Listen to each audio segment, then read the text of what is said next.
There are bad parts of prison. It's not fun being there. But if you just kind of zoom in on that, there's a real big silver lining there. What are the people like? The people are not great. But you can find humanity in anybody. And I think that's one of the big lessons for me from prison is, Sam Bankman's going to prison, most likely, for a long time. Sam's from an upper class, family in California. He's never been around, minorities, let alone, inner city minorities who have a very different way of life. And when he asked me for advice about this, I said, I think you should learn rap music. I think you should learn slang. I think you should invent a backstory for yourself where you're not Sam Bankman, the businessman, but you're Sam Bankman from Oakland. And wait, so he asked you your advice on prison? Something like that, yeah. And one of the questions was, is there internet in prison? I said, no, Sam, there's no internet in prison. If you can smuggle a cell phone in through somebody's butt or something, maybe you can, find a way to get, some cell phone reception. But no, there's no internet kiosk where you can go play video games. It's a rough place. So you mentioned you talked to Sam Bankman Fried about prison. Can you, I don't want to let that go. Let's back up. How do you know Sam Bankman Fried? He's a young entrepreneur who romanced the Clintons, romanced the world. He was friends with Bill Clinton, Hillary Clinton. He was a big donor to Democrats. And he was also a guy at a very young age who had a very big company. And I know what that's like. And he had a much bigger company, 10 times bigger than mine, but not 1,000 times bigger. We're in the same universe. And, he was just kicking butt. He was on the cover of Forbes and it was all a lie. And he actually didn't succeed at all, which is ironic. But he represented this group called Effective Altruism, which has sort of took Silicon Valley by storm.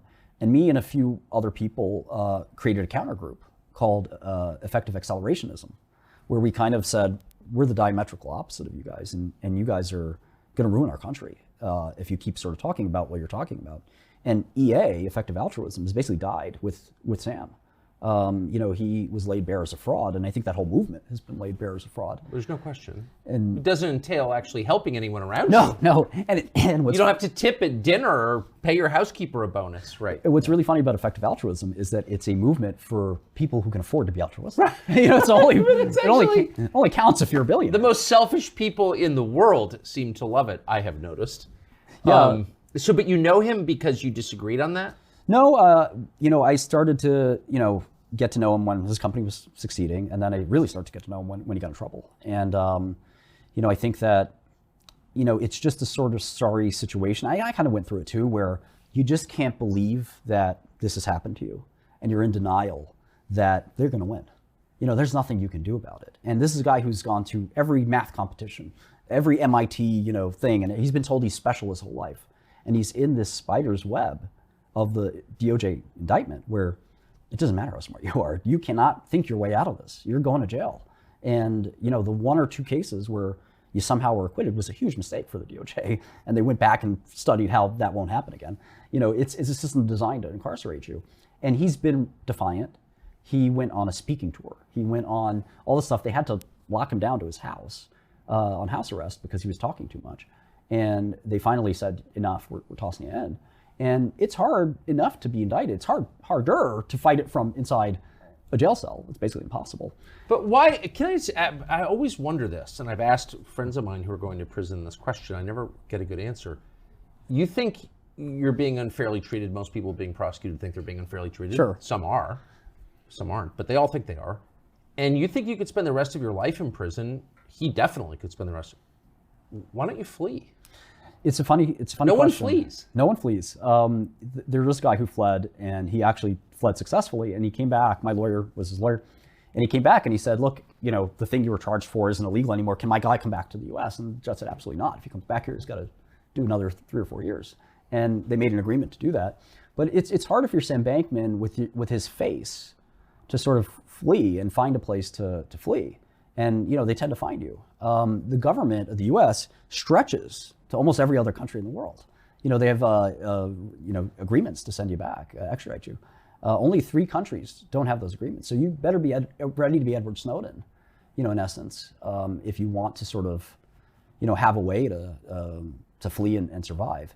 And it's just one of these things where, you know, as soon as there's a warrant or something like that, they pay pretty close attention to you. Fleeing, you know, is also kind of, I think to a lot of folks, a bit of a cowardly kind of way out. You know, I think that arrogance that comes with, you know, success in life bleeds over to the system where I can beat this. I can find a way to get out of this. And there's no way out of it. And I think he's learning that the hard way right now. So just to wrap up on this, you think there is no way out of it for Sam Bankman Fried? There's no way out of it for anyone. You know, it's the justice system is a joke. It's a performative act. It is no different from a show trial in communist China. Find me one case where somebody's been acquitted at federal court.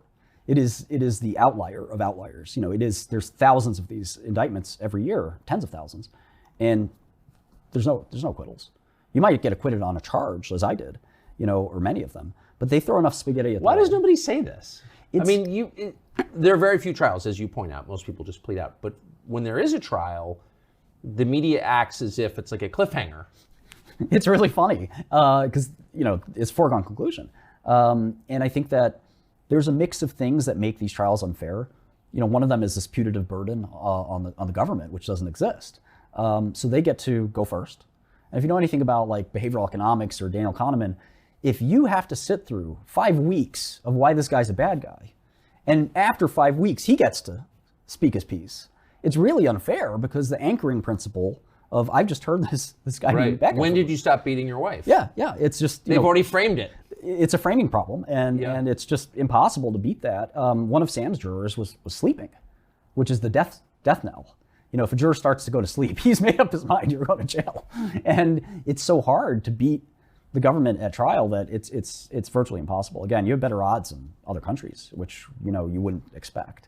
So I think Sam's, you know, he's in it pretty deep, and, you know, it's a lot of people think he should, you know, go to jail for life or something like that. And I think he's not maybe as culpable as some people think, but he's certainly culpable. And, you know, I think there's a fair sentence for him. I can't say exactly what it is, but, you know, he's going to get something.